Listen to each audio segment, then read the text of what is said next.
Hi everyone, hope you're doing well. Before I begin this video and you'd like to use OCD Recovery's coaching services, please reach out to Phil at ocdrecovery.com and he'll get back to you as quick as he can. So yeah, today guys, I just wanted to speak a little bit about existential OCD and some of the nuances of it that aren't typically covered. So yeah, with existential OCD, there can be lots of different angles to it, What's the meaning of life? What's my purpose? Am I living in a simulation? Am I the only living thing? Is everybody else a robot?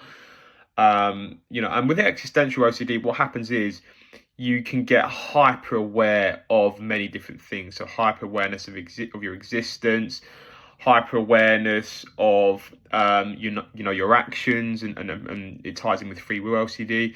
You can become hyper aware of seeing the world through this lens of dread.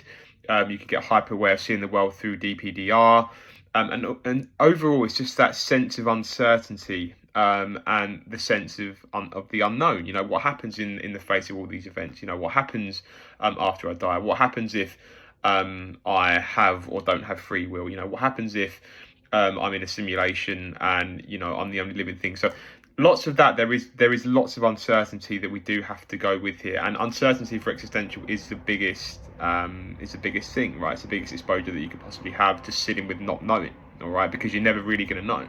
Like with any other cases of OCD, you're never going to get absolute certainty on anything, but because with existential, there's bigger things that come into the equation, such as life, death, meaning. Those things that we tend to put on a pedestal, that uncertainty sensation can feel very much locked on and very difficult to budge.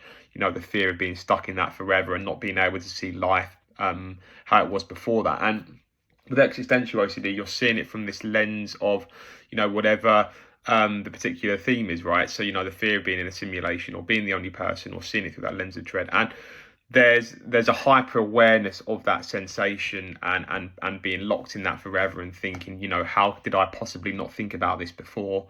Now all of a sudden I can't stop thinking about it, right? So it very much ties into sensory motor OCD, existential OCD. It's getting very comfortable with those sensations, getting comfortable with the DPDR and noticing the world through that certain lens, and changing your relationship of that, right? And changing your perception of, even if I was seeing the world through this lens of fear, or changing your perception on, even if I was the only living thing, how could I, come to terms with and adjust to that while still living my life in the best way that I could, right? And I think with existential OCD, whilst there is a lot of uncertainty, it's important to remember that whilst we do exist on this planet, right, a lot of our life is just geared towards survival, right? A lot of it is geared towards eating, making money so we can support ourselves, having a home, reproducing. That's not as a reassurance, it's just the reality of it. I don't want you to go around saying, well, that's the meaning of my life, to survive. No, but just the reality is that us and lots of other organisms and mammals and whatever, their existence is just to prolong their survival and, to keep up the species with generations that come, right? So there's lots of that. So yeah, it's important to be aware of that, but it's also, the uncertainty, right? What if and the fear like I outlined there, what if I stay stuck in this sensation forever? What if I never really know? What's the point? And I wanted to be quite specific with this call as well. So a couple of people that I've had lately has been some very sort of interesting cases of existential OCD, maybe not your typical ones. So one I've had was every time I wake up and go about my day, I just see the world through this lens of fear, through this this sort of darkness, right? It's almost like this fear of foreboding, and I just see it's almost like you've got a veil placed over your eyes and you're seeing the world through that lens of dread and fear, right? And it's very much dark and black. And what you have to do is you have to allow yourself to notice that sensation whilst you're going about your day, right? And what can happen there is you get very scared of noticing that sensation because before it set in, life may have been good and there wasn't that hyper awareness of the sensation, which has got the fear of disrupting your life and not being able to enjoy those moments and being stuck in that. It's your perception of that sensation that is actually driving the cycle, right? And like I said there, the fear of not being able to recover and getting back to who you were, right? So there's a lot of that going on. And then also there's free will OCD, which is one that we're starting to see a lot more of. And free will OCD is essentially it means that you have intrusive thoughts, doubts about free will, personal agency, the nature of reality. And people with free will OCD will actually question whether their actions are truly their own, or whether they have genuine choices, or whether their decisions are predetermined, right? And again, like with existential OCD, a lot of this is just going to be getting comfortable being uncomfortable, right?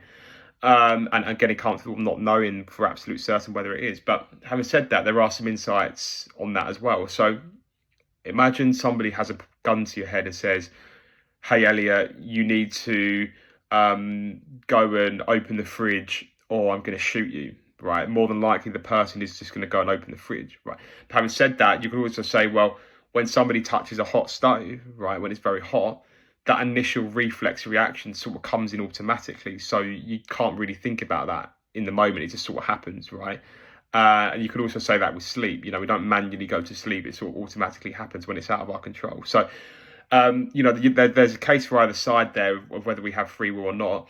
But the reality is that we have to get comfortable with the uncertainty and look at the core fears there, because the core fear there is lack of control, right? And lack of control does underpin a lot of existential themes, right? As well as the uncertainty, it's that fear of losing control. It's that fear of, not being able to comprehend. It's the fear of not being able to bolt down that right sensation and being stuck forever. It's the fear of, you being so sort of detached from yourself, or being detached from the world around you, that you don't have that control, and that maybe you're being controlled by some sort of higher power, as if you're a puppet and he's the master, right? So again, with existential OCD, it's getting comfortable with, even if I did lose control, how could I adjust and how could I respond to that? Because if I didn't have free will and I was being controlled by something, well, surely I could have compassion for myself if I acted in a way that I had no control over, And I know that's quite a scary thought to think, well, maybe I am out of control, maybe I don't have personal agency. But again, it's coming to the worst case scenario of, even if I didn't have control over my actions, how could I respond to that?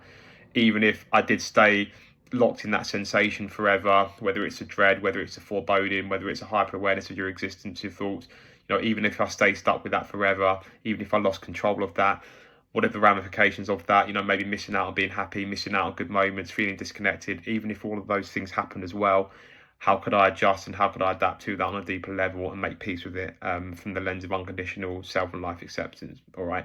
And I think obviously with AI being quite a big thing now, and it's really growing, we're going to see a lot more cases of existential OCD where people are questioning their reality, questioning the meaning of life, what's real, what isn't, the uncertainty, the hyper awareness of that detachment and being stuck forever, and how much control do I have, what's real, what's fake, getting comfortable with that uncertainty without trying to figure out, without trying to solve and going down the compulsive math problem solving in your head.